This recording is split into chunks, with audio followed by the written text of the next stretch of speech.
Things we are not Katonda buli understanding. lwakuba tochi mu mitima gyaffe, Whenever God buli lwakuba brings touch tochi in mu our bulamu hearts, bwaffe, in our lives, ng'alaba ebintu tebitegeerekeka, seeing things aba confused. ayagala atukolemu kye bayita transformation. He wants us to be Atandika transformed, otutunuulira nti tuli confused. to look us Bwe looking tuba not tugenda ku confused. kkono ng'eyo gy'agambye eyo gye tugenda. Bwe tuba tugenda ku ddyo nga Katonda gy'agambye eyo gye tukola ki? Bw'agamba tukole A ate tetukola B. If he says let's do Bw'agamba that, don't tuwulirize do so and so ate tetuwuliriza so and so. If he says listen to this one, don't listen to the other. That kind of confusion Okwo kutabula twabulwa. is what God wants to deal with in our lives. Katonda kwayagala okukolako mu bulamu bwaffe. Ayagala tubeere organized. He wants us to be organized. And he wants to see confusion coming to an end in our lives. Ayagala okulaba okutabula twabulwa nga He wants to see disorganization coming to an end in Christian life. ayagala okulaba obukyankalamu nga bukoma. Abakristaayo tutambulidde mu confusion emyaka mingi. We've moved in confusions for so many years. Naye Katonda yagenda okulaba ng'ensi ekoze eki. Ensi yeetabudde tetegeerekeka. Amazzi agandibadde wansi geetabise n'agandibadde waggulu. Agenda okulaba ekizikiza ate nakyo kiyingidde mu kitangaala. Kati anoonya n'erinnya lyakiwa ntakola ki?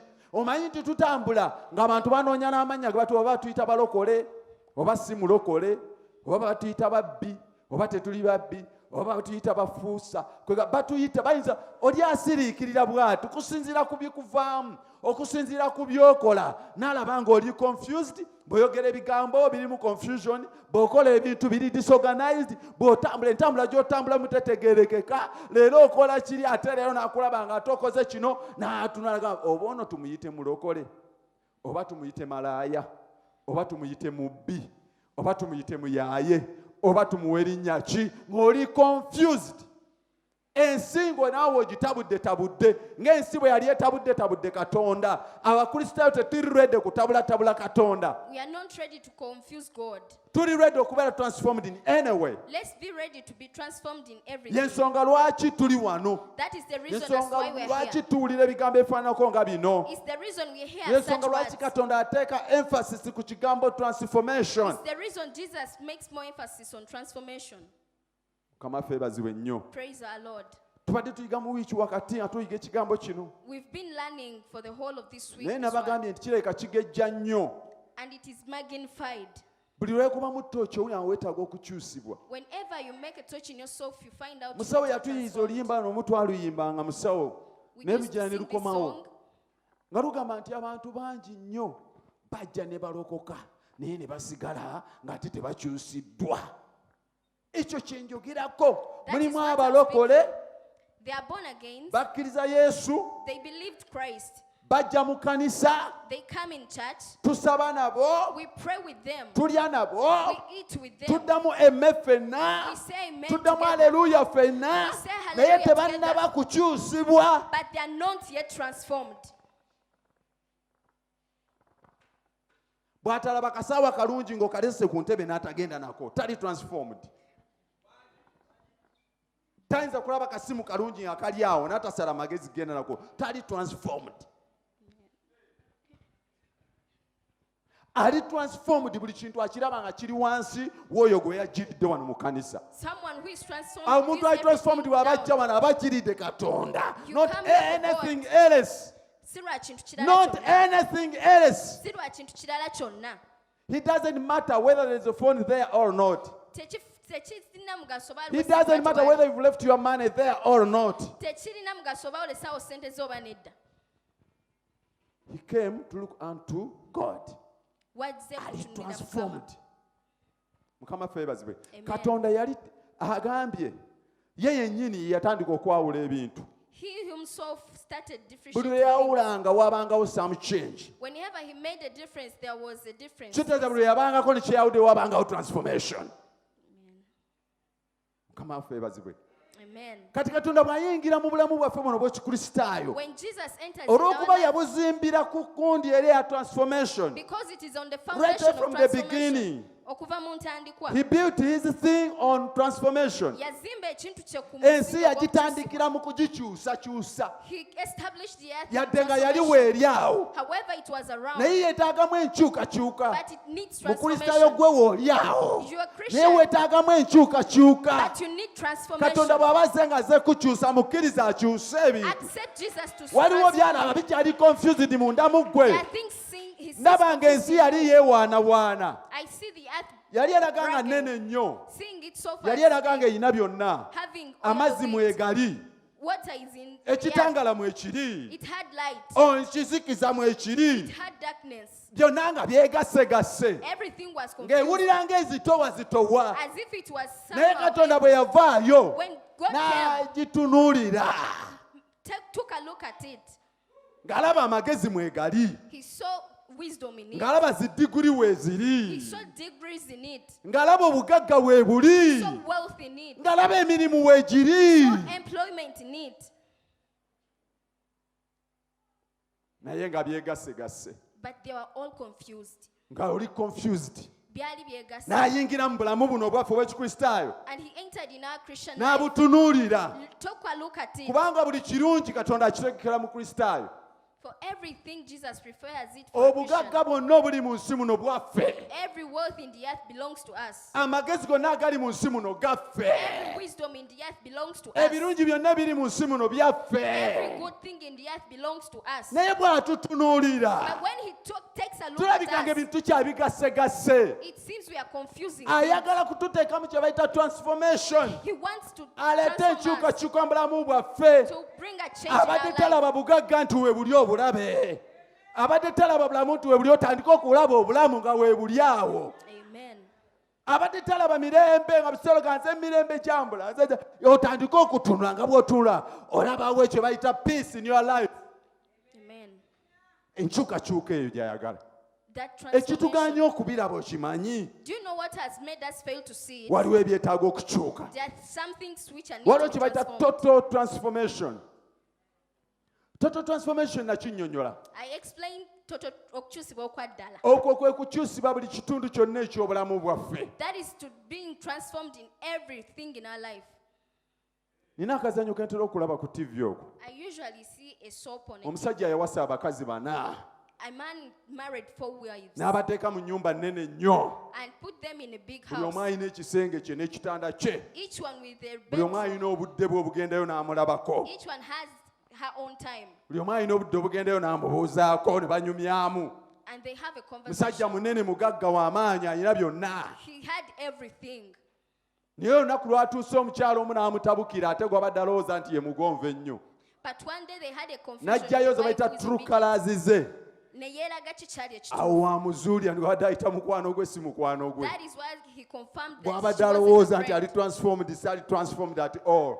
Whom she was thinking to Ne be bamalirizanga transformed era is ye not. amugambye amuviire mu maka ge. And they ended up getting divorced.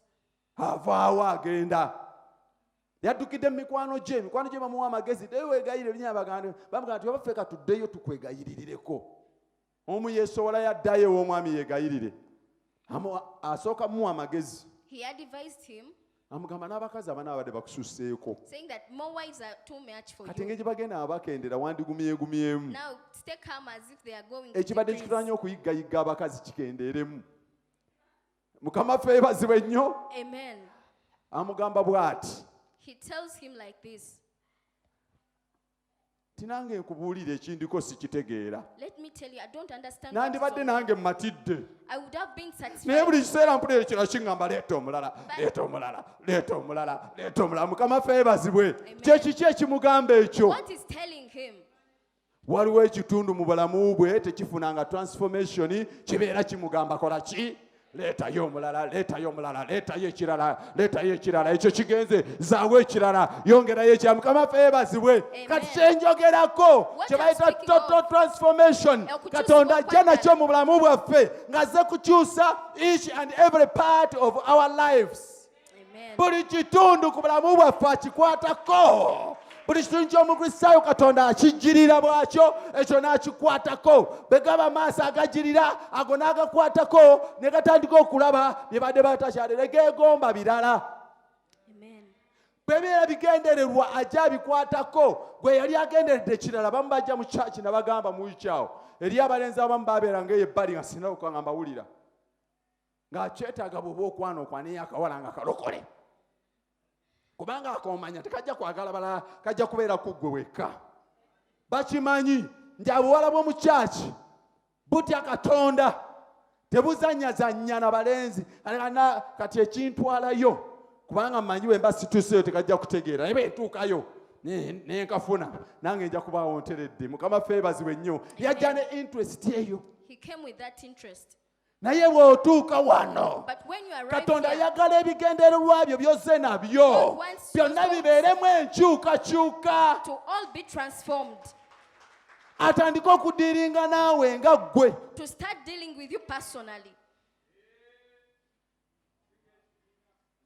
bwe yayawulayawula ensi eno kati ensonga lwaki etunyumira kubanga naye yagamba bwe yamala obikola ng'alaba birungi ate bifo yali alaba nga byetabudde nga biri confused biri disorganized.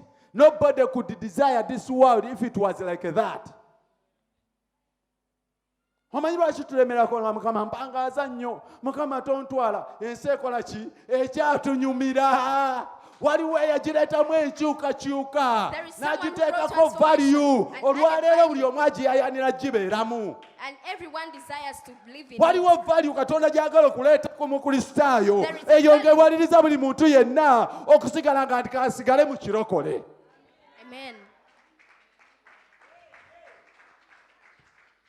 Teri value eyinza kukwongerwako okujjako ng'omaze okukyusibwa. You cannot be added on to a value unless you're transformed. Mulya bino bye njogera. Ne mala nkwasa ono mulala kazindalo kati ne ntuula. Ne mga continue with that message. Oyinza okulaba olutalo. Oyinza okulaba olutalo kati. Mukama feebazibwe. Lwaki njogera ebigambo bino? There is some transformation in me that is helping me to teach you these words by the help of the Holy Spirit.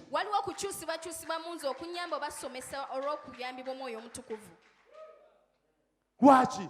Transformation emusembeza omwoyo omutukuvu kumpi naffe. Transformation brings closer the Holy Spirit to us. Atugayidinga. Okutulungamya. Atuyamba. To help us. Atulabirira. To care for us. Atufaako. To care about atukozesa. us. To use us. Ekyo kyonna omulokole yenna yandibadde akiwuliramu emirembe. Every Christian could feel free in that. Naye mmanyi kati kye tuliko ennaku zino. Do you know what we all at nowadays? Tudduka transformation. We run away from transformation. Olaba omuntu gw'osanga ng'ali mu kyaki eno oba n'omusanga ye atandise obuweereza wali ebyo ne bigaana n'anoonyawo kagurupu akanasooka agateko naye n'akola ekyo ate awo n'awuliranga ebitajja nga nze nja kubeera mu nnyumba yange nja kukubirangaayo tudduka ki? Tudduka kye bayita transformation. We are running away from transformation. Kubanga during that process there is some power that takes place. Kubanga mweyo nkyukakyuka waliwo amaanyi agagenda maaso. Mubaamu interest z'olina okuleka ate owulirize ofune interest empya eziva eri Katonda. You forego some interest and get mulimu ebiragiro by'olina okuvaako yadde obadde obyagala nnyo nga bikunyumira nnyo wala babyogerako mikwano gyo ng'ebyo olina bivaako if you want to be transformed okole nga Katonda bw'agamba. Ngenda kwogera ku qualities ez'omuntu ali transformed. Of the qualities of someone who is transformed. Mary, are you ready with my assignment? Yeah, bwe ntuukawo nja kugamba. Ngenda kwogera ku qualities. I'm going to speak about qualities. Ez'omuntu ali transformed. For someone who is transformed. Oluvannyuma ngenda balaga. After I will show you. Nga Bayibuli eyogera. The Bible speaking. Nti abantu bonna. That to every person. Ebalabira mu biti bisatu. Views them in three positions. Era bwe tunaba tubirabye. And after seeing them, tujja kwekyekinga tulabe. We will check ourselves and see. Ebiti ebisatu ebyo tugwa ludda wa? Where do we fall in those three positions? Era Katonda kiriwa kyatambula nakyo. And to which position does God go with? Ebiti bisatu kiriwa ekya Katonda kye yeekwata ng'ekyo naye kyatambula nakyo. Kubanga byonna bisatu tatambula na byasaaki. He doesn't move with the three of them. Ayina kye yeesibako naye kyakola ki? kati omukristaayo ng'olina kufuba naawe oyingiremu ekyo. And to every Christian, you have to keep pressing on to Kirimu go on with ebintu that. byakyo biringa ebikooyakooya, It has things which are like biringa tussle. ebitawaanyatawaanya. Like some Naye we garden. need Naye transformation. twetaaga We okukyusibwa. need transformation. Twetaaga Whether you okukyusibwa. like it or not. Oba okyagala oba Oteekwa nedda. okubaako ne w'oyingira. You need to Nga go w'oyingidde somewhere wagenda kushepinga. for you to be Wagenda shaped, kukutereeza. for you to be Wagenda earned, kukyusa endowooza yo. to change Wagenda your kukyusa ideas, endaba gy'olabamu ebintu byo. to change Wagenda your kukyusa viewpoint, enkola gy'okolamu ebintu byo. to change the way you do your Osobole things, okuyingira mu kiwenda kino so that you can eky'abantu enter abali to- transformed. in the Then group of Katonda, people who are God will start transformed. working with you.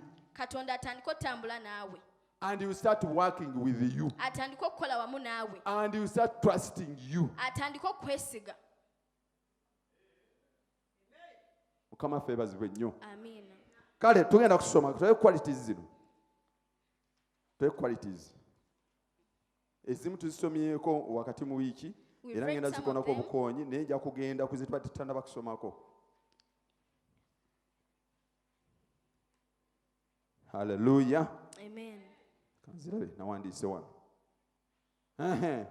Twayogera nti omuntu abeera transformed abeera Christ centered. We say that someone who is transformed is Christ-centered. Abeera Christ centered. Abeera ali yeetooloddwa Yesu. Ebintu bye byonna Everything of him, byakola whatever he's doing, byetooloolera ku Kristo. are Buli Christ-centered. lwatuula wansi talowooza bubi naye alowooza nga Kristo bw'ayagala He alowooze. meditates what Buli Jesus lwabaako ne wants to kyakola meditate upon. abeera very careful kubanga ali Christ centered. Ayagala kukola nga Kristo bw'amwagala akole ki? Kubanga ye mukristaayo. Because he's a Christian, And he needs transformation. ate yeetaaga okukyusibwa. Kati buli ne bw'oba oyogera obeera very careful. And whenever you're speaking, you can be very Kyenavudde careful. mbagamba nti mpulira essanyu kubanga ono siranga ambiance waragi. That's why I said I'm so happy because I'm Siyinza na not like kuseerera that lulimi of kadde mbaga nti mbukire mu kitabo kya ambiance waragi mbabuli ebamukola. I can't say I that can't open the do book of that. Ambience. Sisobola kikola ekyo. Nange neegendereza kubanga njagala kutambulira mu kiwenda kino ekya transformation eky'abantu abaakyusibwa nemeraawo. I'm so careful to move Kuba in buli this wendaga book of njagala ntambule transformation. ne Mukama. Mu buli kyenkola njagala ndabe Katonda. I want to see God in everything I Ninga do. gwe naawe oli wano oyagala kulaba You Mukama. are also here to Zino see eddakiika God. zo z'omaze wano si lwakuba nti olina by'oyagala kukola. You've spent those minutes here not because you don't Waakiri have what to do. wandyebaseemu ku tulo. You would have slept at least. Abamu basawo bakola okuva ku makya paka kiro. Some are doctors work from Sande morning till bandibadde late. baliko awaka nabo ne beebakamu. They could have spent Abamu this Sunday basomesa home. basomesa nnyo ne bakoowa. Some are teachers and N'omulala they're tired. emusuubuza osiba odduka oyambuka okkirira kibuga okimalako buli lunaku. Others are Wandibadde businessmen. oli waka n'owummulamu. You would have stayed Naye home and naawe had some ekikulese ono yagala kulaba ani? But you are here Katonda. to see God. Ekyo kye kinneegenderezesa buli kyenkola kubanga abantu abali transformed tebaagera bigambo biri confused. People who are transformed don't speak confused words. They don't disorganize others. Tebakyankalanya They balala. don't confuse others. Tebatabulatabula Ne balala. bw'oba olina ky'okoze And if you're doing something, bwe mba ngenda okwogera naawe neetereeza. I first organize myself Saagala before kuleeta speaking. bigambo nga nsanze olina confusion ate nkwongere I kuconfusinga. don't want to add up more confusion. to Saagala you. kukusanga nga waliwo ekyakudisorganizinga ate nkwongere I don't okudisorganizinga. want to continue Ali disorganizing you. transformed afuba okulaba nti buli kyakola kyetooloolera kwani? Mukama waffe yeebazibwe. Praise our Lord. Ekyo kye kyamwogeza ku musaalaba. Nga bamufumita amafumu. As they are piercing Nga him, bamuvuma ebigambo. as they are abusing Nga him, bamuwandira as amalusu. they threw Bamuteekako engulu ez'amaggwa. Bamukuba emisumaali mu ngalo. Bamukuba emiggo vunula ebyo bimanyi munnamakerere. Bamukuba emiggo emingi ennyo. as they were striking him, N'agamba bw'ati. he said so. Kitange My Father, basonyiwe Forgive them. kubanga tebamanyi kye bakola. but they don't know what they are doing. Kitange My Father, bano bonna basonyiwe. forgive them, all of them. Obulumi bwe ndiko The pain I'm going bungi through, nnyo. it is too much. Nteeredde ne ku musaalaba. I am crucified. Nkomereddwa n'emisumaali mu bibatu. I am crucified. Ne mu bigere bakubyemu emirala. Even in my Tekibamalidde effumu balinfumise. They have pierced Tekibamalidde engule y'amaggwa. They have given Naye me nayo trauma. bagintaddeko. Ate kyo tekibamalidde. That is not Bankubye emigga 39. They have stripped N'omubiri me gutiiriika. 39. And my blood, my body is ne bleeding. baguyuzizayuziza They have teared my naye body. kitange But my Father, basonyiwe forgive them. kubanga tebamanyi kye bakola. For they don't know what they are doing. My God, ekyo kyanoonya mu ggwe, That is what ekyo he's looking kyanoonya from mu you. nze. It's what he's looking from me. akulumiza oyagala mulumya. Do you want to hurt someone who has Are you hurt you? transformed? Or mukyusibwa okyusiddwa? akuvumya oyagala muvuma. You want to hate Are you someone who has hated transformed? you? Okyusiddwa? Whom are you walking with? Otambula nani? Whom are you working with? Okola nani? Where are you? Oliwa? Bibuuzo bingi nnyo. There are many questions. Otambula naani? Whom are you walking with? Akukubye oluyo olumuddiza. You want to slap someone who has Akusoozezza slapped you. omusooza. Akukyaye You omukyawa. want to hate someone who has Akubye hated etteko you. ogimuddiza. You want to strike someone who has Akuvumye naawe wicked you. You omufuma. want to abuse someone who has Whom are you abused you. walking with? Otambula Whom nani? are you working with? Okola nani? Where are you? Oliwa? Hey. Mukama yeebazibwe. Praise the Lord. Ng'ebibuuzo obyeddamu oba oyita oba toyita ogw'onoolaba. You answer questions whether you're Naye passing byo or not, bizze biri mu ddiiro. but they are tabled out. Agambye He has said ayagala abantu abali transformed he wants people who are asobole transformed okukola nabo. so that he can work Alabye nga together bye with, bakola birungi. to see their work Asobole for good, okutambula nabo. to walk with Wonna them we balaga. wherever they are going. Kitegeeza ki? What does Nti it abantu mean? abali transformed beetooloolera ku ki? Ebibalumbye oba binene oba bitono basigala beetooloolera ku ani? However much they are attacked, they are Christ. Waliwo ebirumba abagala byandi batutte mu ssabo. Ekibagaana okgendayo kiki? Ekibagaana okgenda mu ssabo. Why don't they go to the Ng'ate shrine bategeredde ddala nti egibaliko mizimu. knowing that they are demon possessed? Baliko mba amayembe gamulumbye. They are witched. Naye n'agamba nti sigendayo. And they I will Najja not mu go there. kanisa wano. Come in church. Wakiri awogganire wano nga bwe gigenda. At least to shout as Wakiri they are moving. asambagalire wano nga gyo gigenda. At least to Wakiri be happy as they are going asesemere wano naye nga gyo gigenda. At least to vomit Wakiri as they are afeese moving. eminyira nga bwe gijja bw'aginyiza bwe gigenda naye nga n'emizimu gikola ki? And sneezing Gigenda as- ye yeetoololera ku ani? Ku Yesu. You're Christ-centered. Akkiriza nti Yesu asobola. You believe that Jesus Akkiriza can. nti Yesu mwana wa You Katonda. believe that Jesus is the Son of Akkiriza God. nti Yesu yazuukira mu bafu. Jesus rose from the Akkiriza dead. nti waliwo amaanyi agazuukiza ebibye. Believing there is power to reveal everything of Him. Ne baba babikwese wano ne bassawo n'agayinja aganene. However much they are hidden under caves. Ne baba babikwese wano ne bassawo agajegera aganene. However much they are tied Ne baba in babikwese strong wano ne bassaako chains. agajja aganene. However much they are Ne baba closed babikwese in wano ne windows. bassaawo abakuumi abanene. However much they are Ne baba guarded. bitadde wano ne bassawo emmundu ennene. However much they are Asigala guarded. akkiriza nti yazuukiza Yesu Kristo Remains believing okuva mu bafu. From the dead. N'ebyange leero abikolako era bizuukira. He's raising mine also. Nga tutambudde nga tufiirwafiirwa ebintu muno musawo mu nsi. We've lost a lot Nga of things on tufiiriddwa our fiiriddwa way. ebintu. We've lost many things. Naye ekyo kisigala tekitujja ku Yesu. Okimanyi naawe wano nga temukufiirwa buddewo mwandikoze ekintu ekirala. Ekibukuttisa ki? Toyagala kuva ku Yesu. You don't want Nze to run saagala away kuva from ku Christ. Yesu. I don't want to leave Christ. Mukama yeebazibwe. Praise the Lord. Nze emmotoka eyange nga tekyatuuka eno wansi. My car no longer moves down this side. Waliwo agimanyi mmotoka yange? Do you know my Togirabye eri car? waggulu. Haven't you seen it? Olowooza ogwo omulundi gwagumeka angireko eyo. How many times do you think I've left it there? Lwaki ngireeta? Why do I bring it? Nina abaana bangi. I have many Emmotoka children. emmotoka yange enywa bulungi nteekamu 10 ezi ne zindeeta wano ne zinzizaayo eka. Abaana bwe mba mbapakidde When I nyinza transport okumalawo my omutwalo. children, I can Nenda spend like okwekanga nzandiguza 10,000. ebijanjaalo nazo zigendedde mu transport. Nga nnonya ettano nga nteekamu nga tujja kukoma wali waggulu. Naye ku lwa Kristo nteekwa obuteekwa kukola ki? Okugenda. I have to go forcefully. Abalina ezituuka balinnya bavuga. Nze abaana banga nkwate Bayibuli twambuke olusozi. Eyaffe tugisange wa? We'll Ate bwe find tutuuka our wali. car there. Ono lwaleero yaviiriddemu wano. Ono. Angambye era bye bimu. Ne bwe nviiramu wali ku winners n'ezikirira. Era kyenkanankana n'okuviiramu wali waggulu awo ogenda otuleka era nzigati zendeka wano. Lwaki onneetoolooza eri Why nga do ate you ogenda. protect? Haleluya!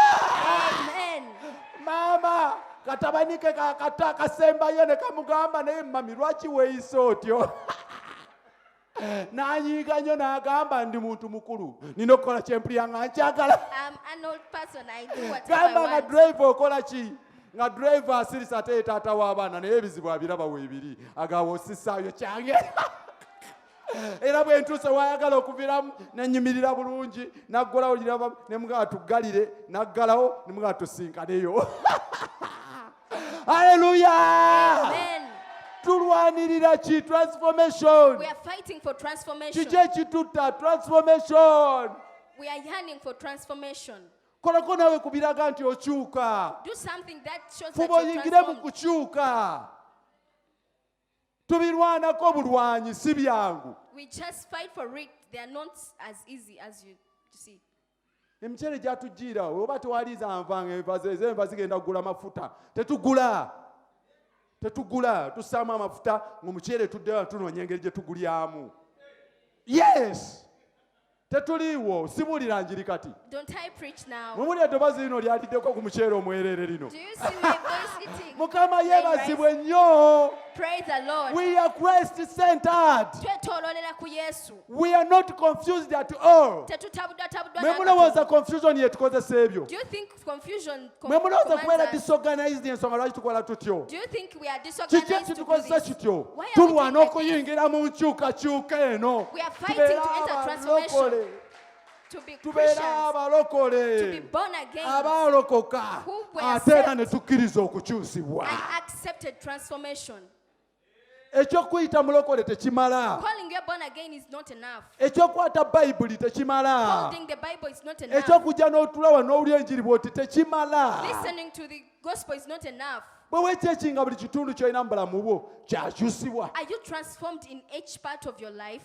tewali kikusika kuyingira walala ng'oyawukana transformation Is not there anything that separates you from transformation?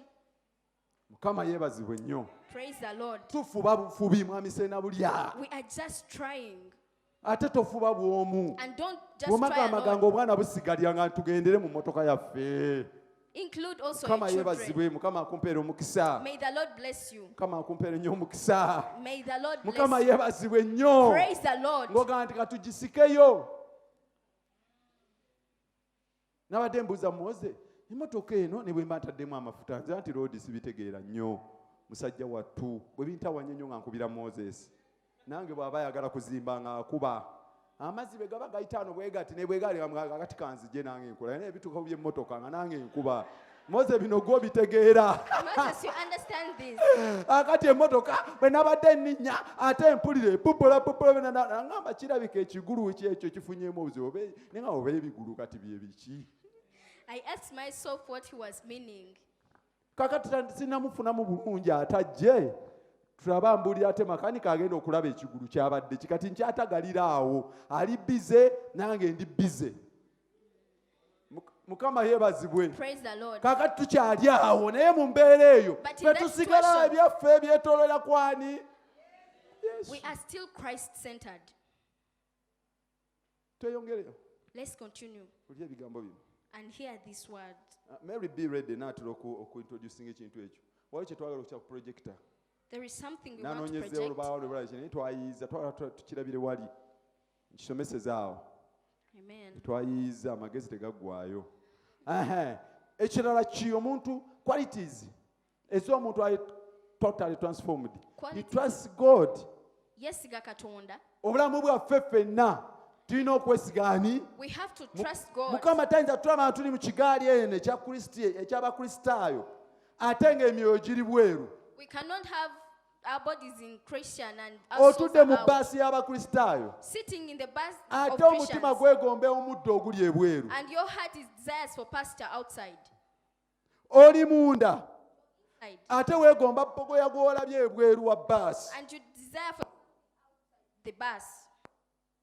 ayagala bwe tuba tutambulira mu baasi eno eya transformation He wants us moving in the bus of ayagala tubeere nga twesiga ye yekka kubanga ye mugoba wa baasi gye tulimu katonda waffe ye mugoba wa baasi gye tukola ki he is the driver mutereze interpreter wange. Katonda waffe yafuga kino kye tulimu. Kino ekigaali oba baasi gye bayita Christian life efugibwa Katonda. It's ruled by God. Kakati gwatuddemu. Now someone who is sitting in it. Mukyala wange ali wano. My wife is here. Ali wano. Mukyala Kisaakye. Mrs. Chisache. Anaakola ki mukazi wattu? Yimuka bakulabe. Ali wano. She's here. Amyukidde wano. Bino tubirabye after transformation. We've seen this after Yajja wano nga Jerusalem. baba atambula empewo mbu bwemufuuwa asooka n'ayimirira mukko. Mbu nga yawuli atalina sitamina etambula mu mpewo ng'efuuwa. Bw'emala okulekeraawo n'atambula. Bweddamu n'emusanga ng'ayimiriramu. Ng'awulira mbu empewo eno eno moving eno. Mbu n'awulira eyagala mukuba kigo. Takyasobola kwewanirira. Yali yeetaaga kye bayita transformation. She needed transformation. Yali yeetaaga kye bayita transformation. She needed transformation. Omubiri ogwali gwabula ne gujja. The body which was lost Amaanyi came agaali back. gaabula ne The gajja. power that was lost came Ava back. ne mu mmotoka n'agaaka nekkiriza ezekka wali. Alina stamina.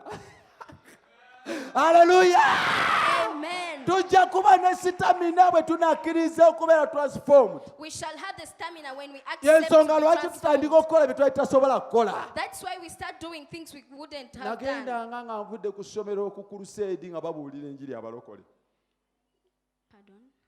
Nagendanga ku crusade z'abalokole. I went to the Christian crusades Ng'ekintwalayo okulaba mazina and I went nakuwulira there ku ndongo eno. to see music. Ebyo nga binnyumira. I Nga really nnyimirira n'endala overwhelmed abaana in bwe that. bazina ne binnyumira. I love Ne children mpulira dancing. endongo engeri gyevuga n'ekola ki? Bwe baasirisanga omubulizi n'ajja nga ntambula. And when the preacher came, I could move away. Ebirala saagala kukola ki? Ekimpa amaanyi nange ne nfuuka preacher olowooza kyavaawa? Why do you think this came from Ekinfuula to preacher nga empower me? nadduka nga ba preacher kyavaawa? That make me a It's preacher out when I run of away. the transformation. Kiriwa mu kuva mu kukyusibwa. Otandika okukola by'otasobola kukola ate mu maanyi. You start doing things you couldn't do in power. Nze nagamba abantu nakula mpulira sirina ssuubi. I grew up hopeless. Simanyi oba naawe ebikuliko mwami Sentamu. I don't know whether it Nena happens to nentula mu you. bantu bwe nti oba mu pate. I could sit in people Ne nnoonya gwe in the nenkana naye mu party sayizi. and I look for someone Nga who buli were kwe tunya able to, ndaba nsinga. and each Nti one ndaba nga was more nsinga. than me. Nenkyusa nze bannange baba basanyuka nze obwongo bwange buli mu kunoonya ani ansinga. Oba ani gwe nenkana naye kati wano nange mpulire nga nninga somebody.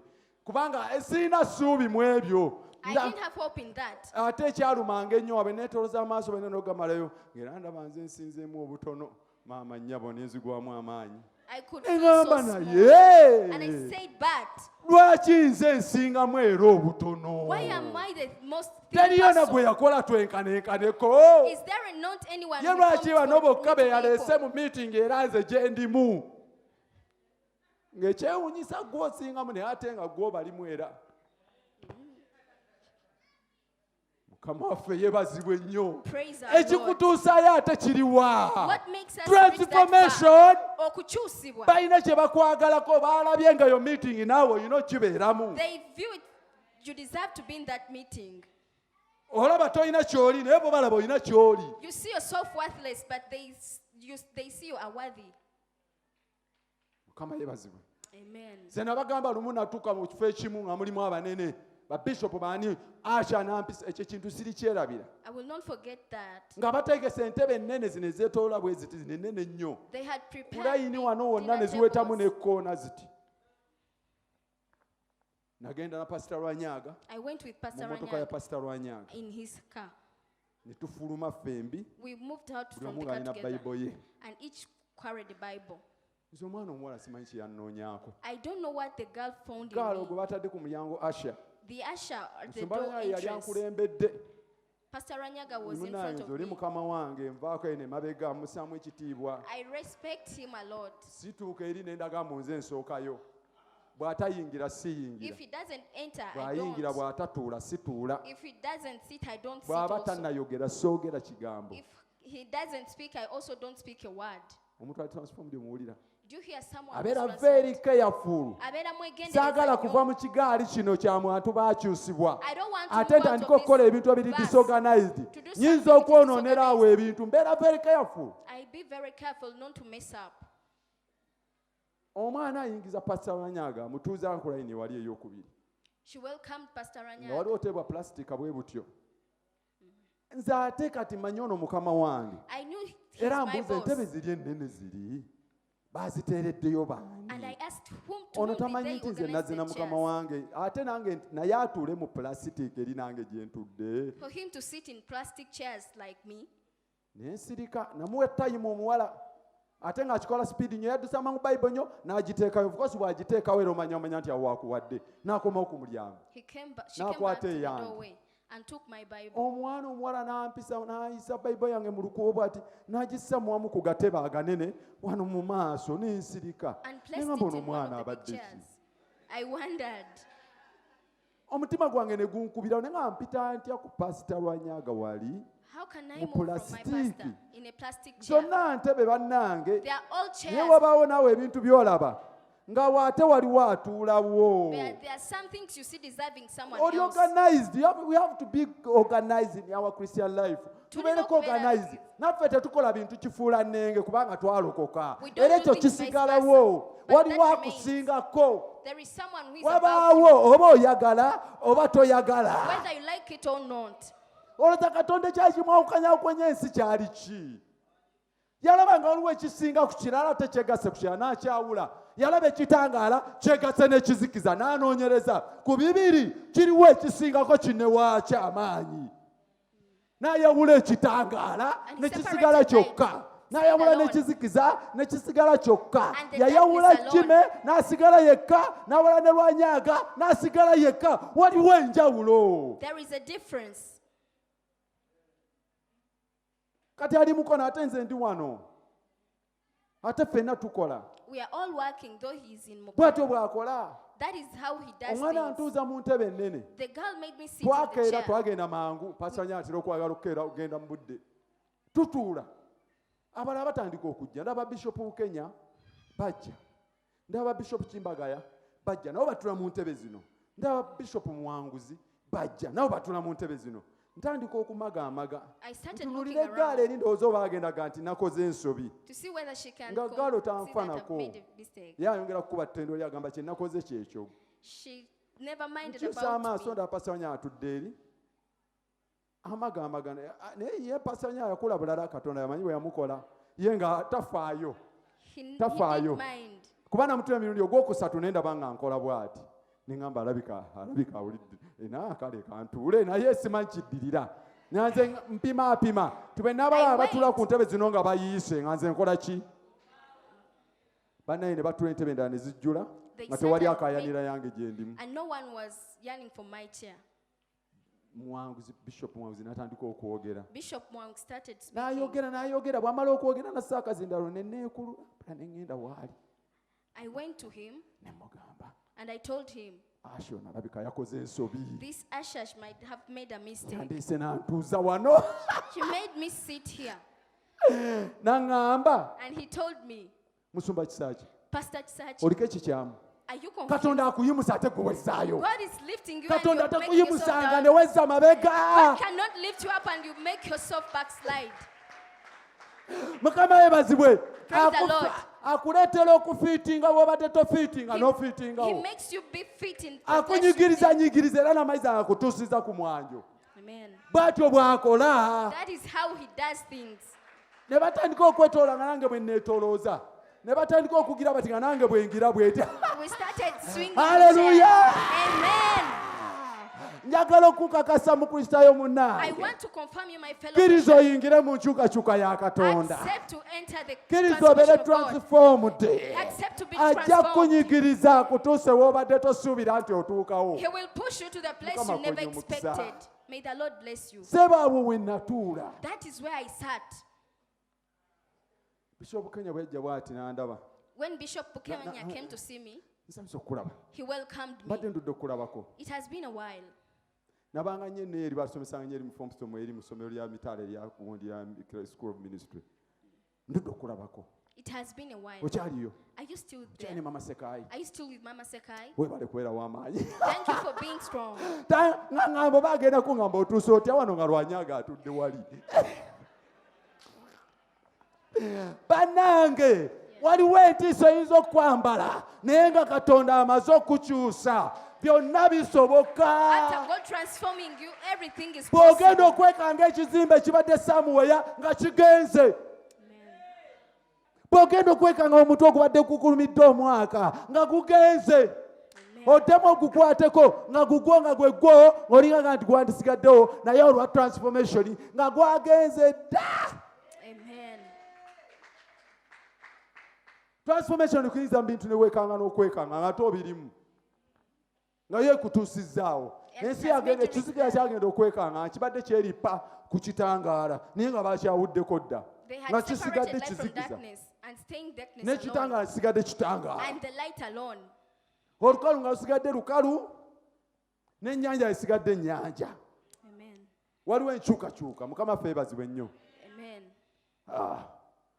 kale tweyongereyo omuntu yenna atransformed aba agondera katonda he obeys god Omuntu ali transformed agondera he Katonda. obeys god Agondera buli Katonda. kyakola aba agondera He katonda obeys God in everything he agamba does. ku lwa mukama nja kukisobola He says, for the sake ku of lwa the Lord mukama I'm nja capable. kukikola For the sake of the Lord I will do ku lwa it. mukama sijja kuyomba For the sake of the Lord I will ku lwa not mukama quarrel. sijja kulwanira wano For the sake of the Lord I will ku not lwa fight. mukama For the kangumiikirizeeko sake of the Lord let me be ku lwa patient. mukama nja For kuwangula the sake of the Lord I will be ku lwa mukama nja victorious. kubaawo For God's sake I will be ku lwa mukama alive. omuyega tegujja kuntwala For God's sake asigala shall yeekwata not ku take ani me. asigala akkiriza He still believes. asigala agonda He still obeys. ebintu tabikola ku lulwe He doesn't do things naye for his abikola ku lwa own, kristo but for the Lord's sake. tutuuyana nga bw'otulaba ku lwani We sweat as tuwogana we nga bw'otuwulira ku lwani see. We shout as we tukoowa see. nnyo nga bw'okiraba ku lwani For God. ku lwa kristo tugonda For Christ's sake we are obedient. kubanga abantu abanaakyusibwa Because people who are egyo transformed, gy'emitendera the levels ze balina okutambuliramu those are the levels they have to walk in. weenaanulamu n'olinnyako naawe You stretch yourself to step n'ogamba mbadde ahead, leero sikkiriza saying that I mbadde wasn't leero believing today. sigondanga I was not naye ku obedient. mulundi guno ŋŋenda kugondera But mukama only for today I will obey God. ku mulundi guno ŋŋenda kusalawo ŋŋonde Only for today I will nga choose to siwuliriza obey. muganda wange agamba ki Not listening to my nga brother. siwuliriza mwami wange agamba ki Not listening to nga what my siwuliriza husband mukyala is wange saying. agamba ki What my wife nga is siwuliriza saying. abaana bagamba ki What my nga children are siwuliriza saying. emikwano gigamba ki What my friends siwuliriza are saying. banneyiba boogera ki What my nga neighbors are siwuliriza ebyo I don't naye listen nga to mpuliriza eggulu ligamba ki But listening straight from the heaven. sifaayo abasawo baayogedde ki I don't care what the doctors naye have eggulu said. lino lyo ligamba ki But what the heaven is kasi saying, tomala n'owulira eggulu kye ligamba as soon as you hear what ekyo the ky'oba heaven is ogondera saying, muganda wange ekyo ky'oba obey ogondera that. Obey that. ekyo ky'oba otambula nakyo Walk with that. wajja kubaawo enkyukakyuka mu bulamu bwo There will be a katonda ajja transformation in kutandika your life. okutemaatema ebintu ng'abikwawulako bw'ati God nga will byali separate you bikufukidde from things ekizikiza that were darkness in your life. waliwo ebintu byatwalipako n'ebyefuuka ekizikiza eri obulamu bwaffe There's some darkness that's stuck in our bwe lives. tuba ng'abaaka ne bituzikiza As if we are moving bwe and they tuba shut ng'abavayo ne us. bituzikiza As if we are going and they shut us. byatweripako They stuck on us. byatukonfusinga They made us confused. byatutabulatabula They disorganized us. bw'ajja when he comes Bwaja. ayawula He separates ekitangaala the light ku kizikiza from the darkness. buli ekitweripako Whatsoever is sticking on us, bwe tunayingira mu transformation when we enter into atukola mu transformation, transformation atuleetamu enkyukakyuka whom he brings transformation, bw'anajja when he comes, ekimuleeta ayagala kwawula he comes to kizikiza separate the ku darkness kitangaala from light. bw'amala okikola naalaba nga birungi After doing so, he views it good. okay twagamba era We nti also quite say ezimu omuntu yenna nga amaze okubeera totally transformed someone who is totally he is transformed, always empowered by the Holy Spirit He is always empowered by the Holy Spirit. Azzibwamu bulijjo amaanyi olw'omwoyo omutukuvu. Amaanyi g'okola gonna g'okoleramu ebintu ebyo mwoyo omutukuvu y'aba agakuwa. The Holy Spirit empowers you in everything you do. Otandika okukola ebintu ng'okolera mu maanyi ga mwoyo You omutukuvu. start doing things in the power of the Holy He Spirit. keeps on empowering you Asigala kuwa amaanyi in whatever you mu do, buli kyonna ky'okola, wherever you go, gyonna gy'olaga, in whatever you want to get, kyonna ky'oyagala in ofuna, whatever you want to touch. kyonna ky'oyagala okukwatako.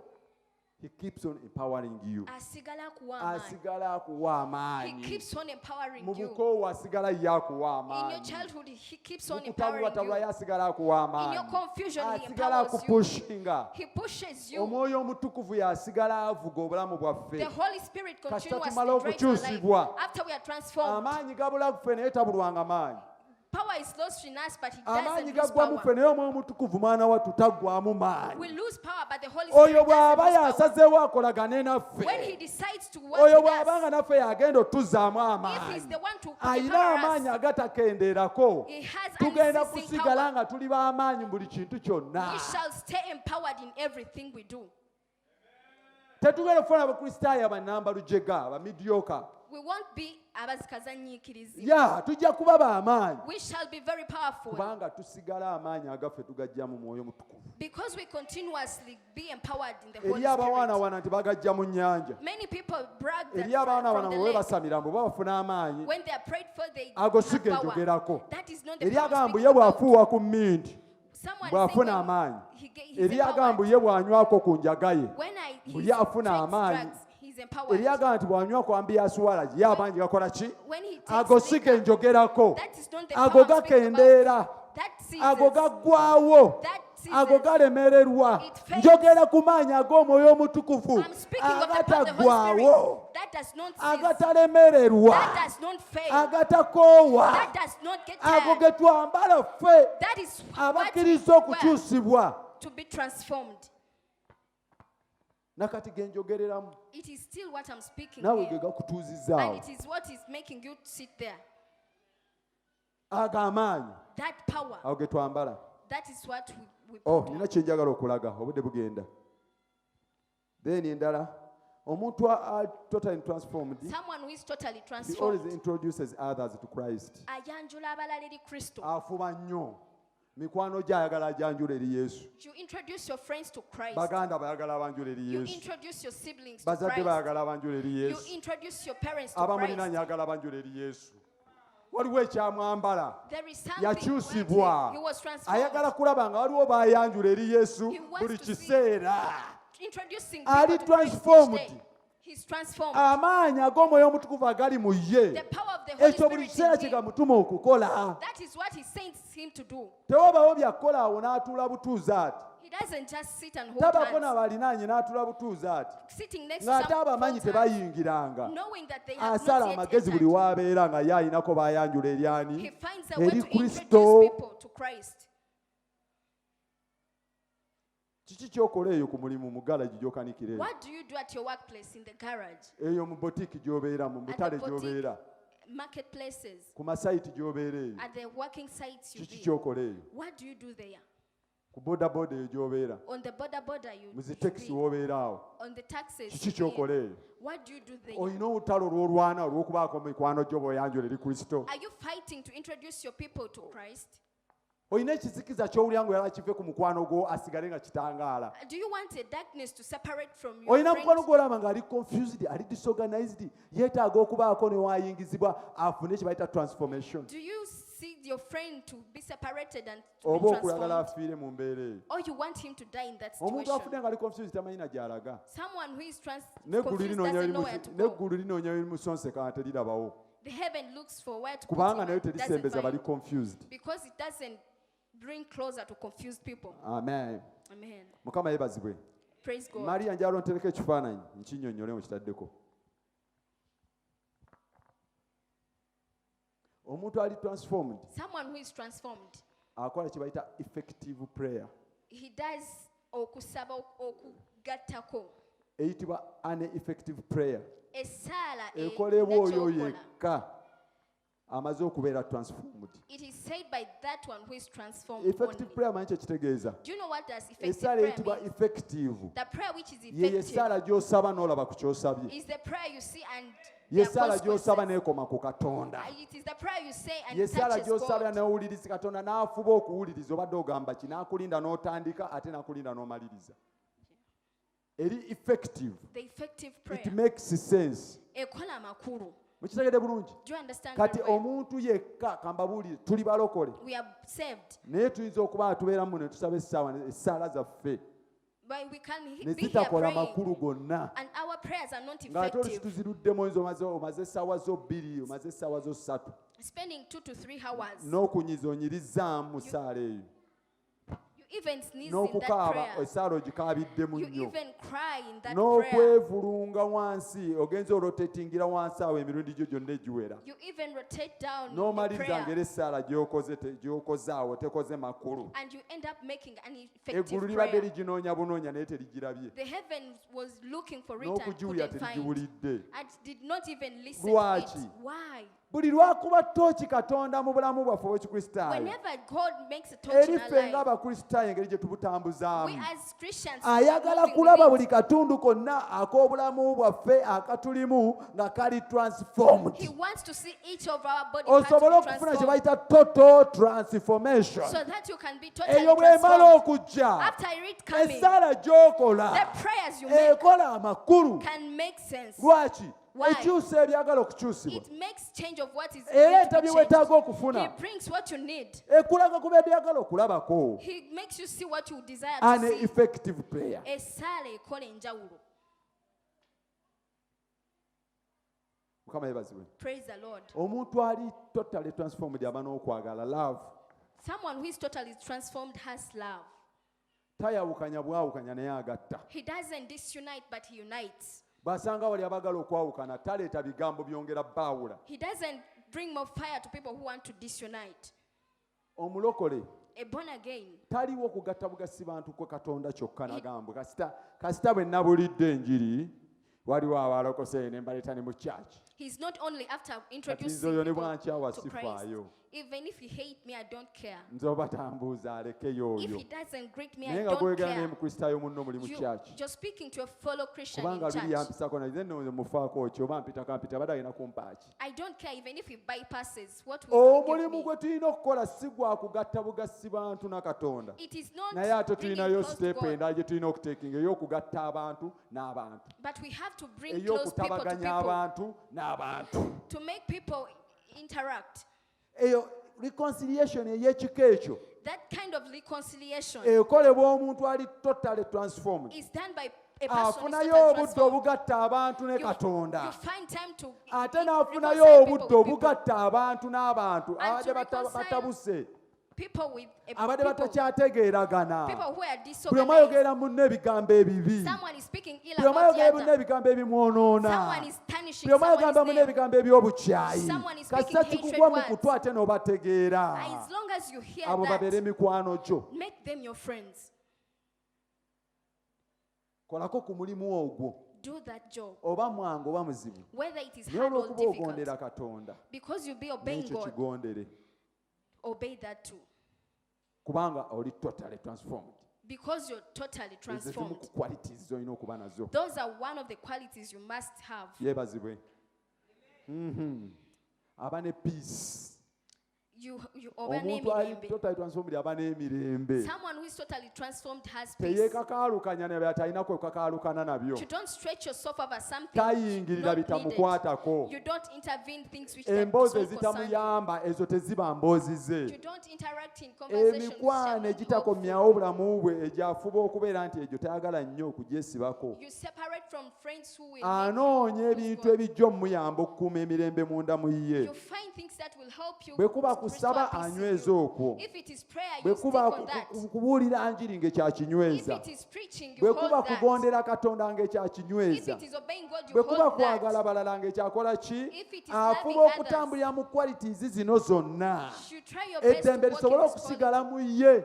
so that you can have peace in you. Lwaki afuna emirembe? Why do you get peace? Bw'asaba essaala ekola amakulu. When he prays, it makes effective. Bw'abaako ne bayagadde n'abasembeze afunamu.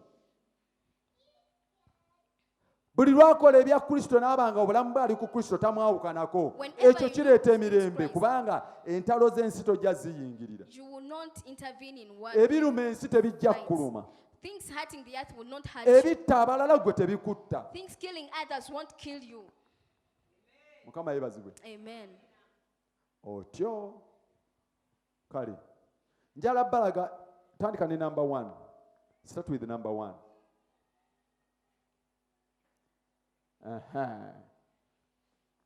epa ojja kubeerako waggulu wano obenga atukolerako sembera boodi eyo sembera boodi eyo nja kukolaga kyenjagala buli omu alaba awantu awo Is everyone seeing this? olina kyolaba Are you seeing something? katonda bw'atulaba mu kikula kyaffe mu nsi When God views our nature, atulabira in the earth, mu biti bisatu He views us in 3 positions. alaba abayitibwa bannakyomaani He sees people who are oyo natural. nakyomaani wali nataddewo nti our condition by nature Mbeera zaffe na wano olw'obutonde nentekawo child of man omwana wa Katonda neŋŋamba stroke self-centered life oba obulamu nga bwetolodde ku ggwe.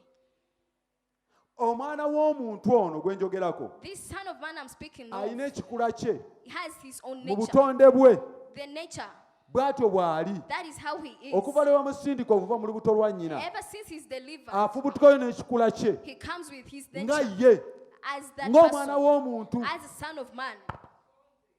mukama ffe ebazibwe Praise the Lord. era abeera ye nga ye And you be yourself. bw'omutuma esita abeera esita nga esita When you name that child Esther, bw'omutuma she's amosi Esther. abeera amosi nga amosi When you name Amos, Ye, he's ye, Amos. ye. He's himself. mukama ffe ebazibwe Praise the Lord. bw'onoonya amosi era abakusongerako nti wuuno wano When you look for Amos, they point at him. aleluya Amen. anoonya amosi era bamulagaani When you're looking for Amos, they show you kakati Amos. nga ye bw'atyo bwe yakula kati bw'otunulya saako eno When you look at this circle, ono ye ye nga bw'afaanana that is how he is. munda mu ye mulimu entebe Inside him, there is era a ye chair. yagyetuuliddeko kuba And he ye ye sits on that chair because he's obuyinza bwe bubwe he rules over kubanga era himself. ye ye Because he is himself. olina kewaliseeyo wano ka aro kano kategeeza nti omusajja ono is self directed This arrow means that this man is ye twala yeka. ali self directed Ye tuma kenabadde yeka. ntaddeko aro wano yeetuma yekka He's self-directed. bw'aba alina gy'alaga yeeragirira yekka He goes bw'aba somewhere alina by byakola himself. abyekolera yekka He does things on bw'aba his alina own. kyetandika yekka direction zizize He directs bw'aba himself. kono akituuza n'akyusa waddembe n'akikyusa If it is to bwe change, he kiba does ng'ekigenda it. waggulu ate n'akimenya waddembe He's free. yeedirectinga yekka direction z'akozesa zonna zize He uses his own directions. that is his condition Eyo he's ye the bintu natural man muntu. muntu wa bulijjo He's a mwana natural man. wa muntu A son of man. ye ali self-centered buli kintu kyonna ye kyetoololera ku ye nga ye Everything rotates on him. bw'aba musajja awuliranga ebintu byonna byetoolera ku ye bw'aba mukazi wawaali naye awulira ebintu byonna bikola ki kubanga is a natural man mukama yeebazibwe Amen. waliwo wansi wano Down here, interest directed by self which brings about disorder frustration and confusion ebintu ebizenga weefuze weka ebireeta okutabanguka. interest zino zeedirectingamu ye yekka Ebintu interest directs zimuleetera himself. kino It brings this kimuleetera kino ne frustration kimuleetera na kino and ebyo confusion. bivaawa Where does them come kubanga mu from? interest ze ebigendererwa bye era ye abyetuukiririza nga ye Because he directs his own interests. abyekolerako nga He ye works on his own ab'esayidi eno interests. mulengera wantu wali People mbiraba decide, are bulungi you viewing mbiraba clearly? bulungi interest zino bw'amalirizayo okuba nti olw'okuba ye yazeekulemberedde After him era directing yayagala himself in the interests, ozeetuukiririza he wants to make kubanga them ye awulira nga ye ye ye because he ye feels awulira buli kimu himself. kirina kwetooloolera ku ye Everything is centered awulira on him. yeemalirira ali yekka alina amaanyi feels ge very well in amaliriza He ends up nga afunye kye bayita disorder ng'atabanguddwa. ekiddako Next, afuna kye bayita frustration asoberwa. ekiddako Next. afuna kye bayita confusion n'ebirala biyinza okuzimbirwa okwo And even others can be magnified. ebiraga from that. omuntu nti alina ekizibu Showing someone that he has a kubanga problem. ye amanyi buli kimu kiri ku ye Because he knows everything is centered teyeetaaga around him. kumanya kirala He doesn't need to know tayagala anything. kwebuuza ku kintu kyonna He doesn't to get is advice. self-centered Yeah. mukama ffe yeebazibwe Amen. katonda alina baalaba nga bali bwe batyo God sees some people in that category. Christ is out of himself Katonda aba tamulimu.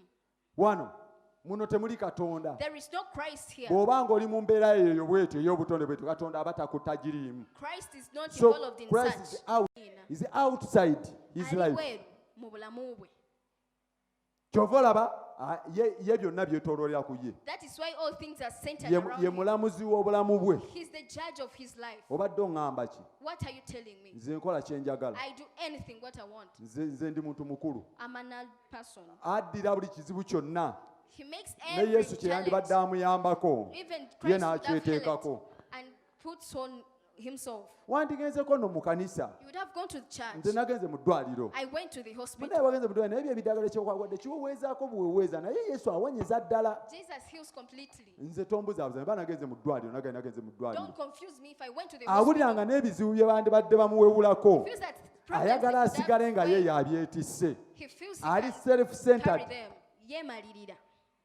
he directs himself Yeetuma yekka. ekirala his life is empty Obulamu bwe buba bukalu. is without God Aba talimu omuntu Katonda. bw'atyo Someone obulamu of bwe this category, bwereere his life ne is katonda empty. tabuliimu ali empty He's empty.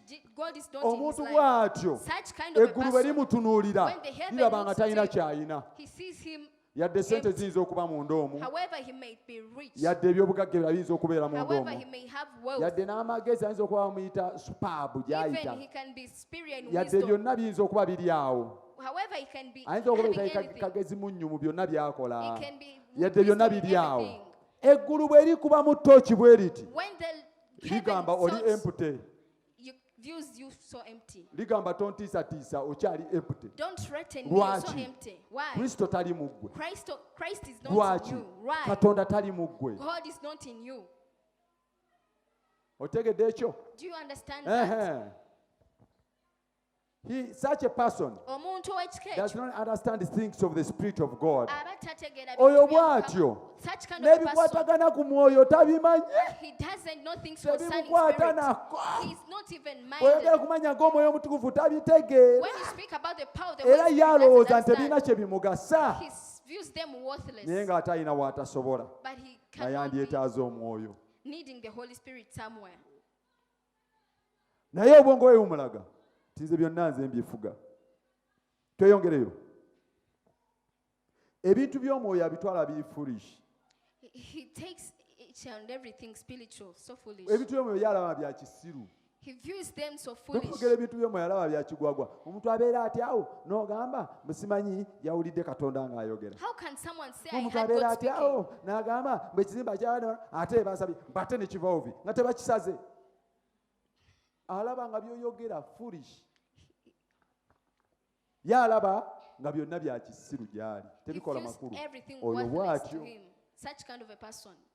he doesn't accept things of the spirit Takkiriza bintu bya Mwoyo. eby'omwoyo byonna ye tabyagala He doesn't love things concerning twagala kulaba ku spirit. muntu ali spiritual field We want to see someone tuteereko omuntu ali who's spiritual field number 2 ajjudde njakoma ku oyo omwoyo. bali basatu naye katusole tukomeko ii naye maama oba njogere ku oyo naye oyo twamwogedde kanjogere ku ono omulala ow'okusatu Let me speak to third kanjogere person. ku wokusatu The third one. oli twagezezzaako nitutegeera bwafaanana kati katwogere ku wokusatu ono mbali njogera ku ali spiritual field oli abeera totally transformed n'ebintu byonna ne quality zonna twazikonyeeko kati jala ku wokusatu ono ogenda okumalirako omuntu ono bamuyita canoman the canoman oyo bw'obikkula mu kyawandiikibwa ekyo When you open that scripture, 1 Corinthians 3:1 abakolinsi ekisooka essula eyokusatu olunyiro olusooka.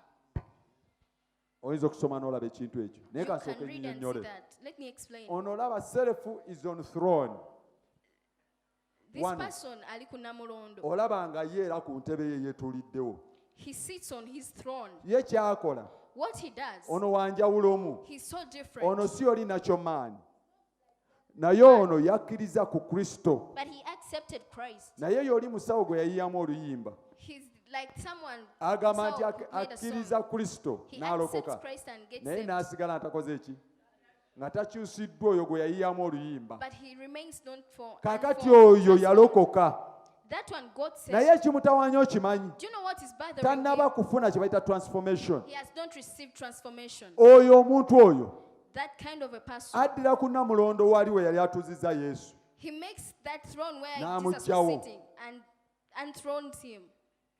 n'abeera dethroned. And he dethrones him. Okitegeera ye n'atuulawo ne yeetikkira n'engule ze And he sits on the throne and even era throne wano himself. interest ze naye ebigendererwa bye be directed by self resulting into problems. He directs himself and the interests are resulting into problems. Era ebizibu ebimulumba bijja okufaanagako n'oli atategeeranga ddala And his Yesu challenges are similar to the other first kubanga person. naye obuyinza alinga ayagala obweddiza. It is as if he wants to take the overall. Omanyi oyinza okubeera omulokole You can be a saved naye ate ng'owulira ebintu byonna tobiwa Yesu. and you feel you're not giving up, surrendering to God. Nga bwe oluyimba luga emigugu gyo gireete eri Yesu atalemererwa ng'ofaanana ng'omusajja eyayimba. Resembling like this person. Ani ono eyayimba? Mukama nti kkula emigugu naye bwe yamala n'agamba naye mpozaako obwenzi ogira okyakandekera. Kano emirala gitikkule naye kanaako obwenzi mukwano Take other ko burdens like kakyankolero this gira of okandekera fornication. ngira mbeera nako muyimbi oyo. Leave it to me. Oyo and oyo is that kind of a person. bw'aleeta emigugu When he brings, asooka n'agisumulira mu kkubo he unties them in n'aggyamu the- yo ako kapakegi kano ak'obwenzi and he removes the package of ako n'asooka fornication akeesigaliza akajja kasitula akasobola and he keeps it. You can n'akwatako maintain it by'atasobola bino and holds of what you n'abiwaani cannot, asuubira nti kano keyasigazza mbu ajja kasobola so ate thinking ke that he kamusobola will maintain what kamaliriza has remained. kamuyingiza ebizibu. It makes him Yo result kano into maani oyo. problems. Mukama ffe ebazibwe. Amen. Omuntu oyo era That kind of a person, ajjako Yesu Kristo ku bufuzi abadde amufuga tamukkiriza mufuga yenna he dethrones Jesus. akkiriza mufugefugeko kko He gives naye him ebimu naye partial ayagala surrendering. yeesalirewo ng'omuntu And he wants to make decisions of some ebimu naye items. ayagala abyekolere ng'omuntu Wants to do something, omu naye as a ayagala alabe person. agamba nange wano era nsobola saying to himself that Nomuga I can here. bwe wabadde otandika ekintu ekyo When you started that wakyanjuddeko thing, mu maaso ga Mukama did you introduce it to watutteko Christ? ku budde n'okyanjulayo Did you take time to introduce ate it? ekyo nange mpulira nkisobola I feel I'm capable kyabadde of that. kyetaaga sente nabadde nzirina wano ate Mukama mubuulirira ki I had money and why would I tell nabadde God? nina obusobozi ate Mukama nadde munoonyaako I was ki capable. What was I looking from God? awuliranga ebitundu ebimu ayagala naye abyedirectingire yekka He feels he wants to direct some parts by himself. naye nga entebe But that chair, eyandituddeko Yesu that throne whom Jesus alinga loves seated, agiwamba mu ngeri ebiseera ebimu. he as if he's overtaking it. Aha, omuntu bw'ati afaanana atya? He trusts in his own effort Yes, gamumanyi ge y'omu- in such order kind of to a live a person. Christian life. Okubeerawo mu bulamu obw'okirokole. Alowooza nti obulamu buno obw'ekirokole He thinks this kind of life of yasuubira nti ajja Christian, butambuliza mu maanyi ge nga ye abuwangule. he feels that he's capable of walking it in his Ayingira own mu life. bulokole buno He comes to nga ye awulira ku salvation, maanyi ge feeling that ajja in his kusobola power, okuwangula obulokole buno. he can really Ajja kusobola overcome. okutambula mu Christian life ng'ebintu abikola ku maanyi. He can move in a Christian life Kubanga doing awulira things nga in amaanyi power. agabyetambuliza agalina. He feels contented in Naye his own ate power. Bayibuli egamba But the Bible says nti omuntu yenna to every person, lw'akkiriza Yesu Kristo whoever accepts Christ, lw'ayingira mu ndagaano empya. he makes a covenant Ne with Yesu. the new. He makes a new covenant with Christ, Ate n'etulaga nti endagaano empya and he shows that the new eyina covenant by'ejja nabyo comes with things, ate bw'ebireeta ye ebiwandiika ku mutima. and he writes it on your heart. Kitegeeza ki? What does it Ne mean? bw'oba obadde oyina endagaano eyo enkadde by'erina nga bye badde etambuliramu. However, you have your old covenant, Era Bayibuli egamba nti tagenda kudda bwe yali aleeta endagaano empya tagenda kuddamu kukola kyonna kyaliko mu ndagaano nkadde gye yalagaana ne bajjajjaffe. Kitegeeza ki? Nti endagaano enkadde ze tujja tutambuliramu zibaawo. there are Old Testament Naye covenants. will endagaano come empya with it. bw'ejja ayagala endagaano enkadde ekomaawo otandike okuyingira mu ndagaano empya. Amen. Endagaano empya egamba etya? Be transformed. Kyusibwa. That is how the Be new covenant transformed. says. Kyusibwa. kubanga akyusiddwa yasigala mu ndagaano ne Katonda. Someone who is transformed remains Kaakati in ono covenant ye with ajjawo God. Yesu ennaku ezimu. He dethrones Jesus. at Ekirala, times. he forgets the power and the love of God. Yeerabira amaanyi n'okwagala kwa Katonda ne Katonda. bw'aba alinako eky'amaanyi kye yali amukozesezzaako lumu, ensi Something n'ekankana. powerful. Abasaba obusimu ne babusaba, abamubuuzaako ne bamubuuzaako, abamulaavinga ne bamuwa ku ssente nga bwe bampadde ku ssente wano. Ayayayayayayayaya, ne laava eyo gy'ajjamulaga atuuka ekiseera n'abyerabiramuko. He forgets God. N'atajjukira nti waliwo omuntu eyakwatako olumu olwataano ne n'alumuwa olwa laavu. Nga ki ekimuweesa? Waliwo amaanyi ga Katonda agakuyiseemu. Bw'amaze okugalaba nga mukolera akamuweeyo olwataano omusajja ono, kubanga agondedde ekigambo kya Katonda. Because he has Kati obeyed omuntu God. oyo kanomaani ye atuuka ekiseera He ne yeerabira reaches ku a time mukwano gwa Mukama and ate ne forgets the yeerabira love of n'amaanyi God ga Katonda ge yali amuwaddeko nga and the tegalabawo. power of God. Be bano bajja mu kyaki n'alokoka ne musaba n'amala okufuna bye yeetaaga, enkya n'afuluma n'agenda. Tomorrow he leaves. Naye ng'alina kye yajja nakyo, But he came with ng'amaanyi ga something. jjajjaawe gaakiremwa, ng'amaanyi ga nnyina gaakiremwa, ng'amaanyi ga kitaawe gaakiremwa, ng'amaanyi g'abasawo gaakiremwa, ng'amaanyi g'abalogo gaakiremwa, ng'amaanyi g'abasamize gaakiremwa. Ate yeetisse amenyeka nakyo, alebera nakyo, n'amaliriza ng'akiresa akikubye wano bo mu maaso ga Kristo. And brings it in front of Nammwe ne Christ. mumugamba nti kino okugenda ote okuba okkiriza Yesu, naga nakkiriza dda. And he accepts Ekyo Christ. kyokka boogera batya? N'amala obbiddamu, bwe kimala okugenda After it leaving, n'amagamaga bw'ati, he looks n'amagamaga around n'alengera nga ebyebweru binyuma nnyo, and yearns ne for yeerabira outside laavu things, ya Katonda eyamusaasidde okumuggyako ekinene, forgetting ne the love yeerabira and the amaanyi ga mercies of Katonda God. agaaliwo mu kiseera ekyo okumuyamba okumusumulula. Forgetting Ebyo the power abikomyawo, of God. y'oyo. Is that kind of a person. Bw'amala okufuluma addayo n'alaga nti nswe size nga bw'azaagala, ye tebamukyusa, kyayagala kyakola. N'amaliriza nga ye agamba nti obuyinza n'amaanyi byonna nze ebintambuza biri mu nze mbirina. Kati bw'amaliriza ayingira ebizibu. Abeera disorganized at the end of the day, abeera confused at the end of the day, abeera in problems, buli kintu kitandika omulumba kubanga entebe yagiwamba. He's attacked by everything because he Tusomeko mu enthroned himself. Yokaana 15:5. Let us Ngenda read in okumaliriza, John chapter obudde weddeyo. 15. Ngenda kumaliriza. I'm soon ending. Yeah. Somako Yokaana 5. Yokaana 15. John 15 verses 5. John chapter 15 verses 5. Somako tuwulire kyegamba. Yokaana 15 Eh. olunyiriro lwokutaano. Nze muzabbibu mmwe matabi. Oh yes. Abeera mu nze nange mu ye. Eh. Oyo abala ebibala bingi. Yes. Kubanga awatali nze temuliiko kye muyinza kukola. Mukiwulira? Have you heard that? Ayogera He says agamba nti oyo yekka abeera mu Yesu. only that person Era who naye abides in gw'abeeramu. Christ, he also Era abides ekyo in bwe that kyo person. kivaako otandika okubala ebibala bingi, After that, you naye begin to be ate agamba nti fruitful. senga omala n'onfulumya okuva mu ggwe, And if you toyinza give me out kubaako of nakyo weekolera. you cannot do something by yourself. Si bagambye? Toyinza kubaako nakyokola senga ofulumya Yesu munda mu ggwe, senga weegaana Yesu. If you deny Jesus, Singa obuyinza obwandibadde obwa Yesu naawe owulira mbu ggwe ojja butwala mu maaso, If you agamba overpower Christ's nti omuntu power, afaanana bw'atyo such kind of a tayinza person kubaako na kye yeekolera ne bw'alikola atya kubanga Katonda tali mu ye. cannot do something by himself. Mukama yebazibwe. Amen. Twongere osomeko ku Petero ekyokubiri, 2 Peter 2 Peter chapter 1, era osomeyo olungi lumu verse 9.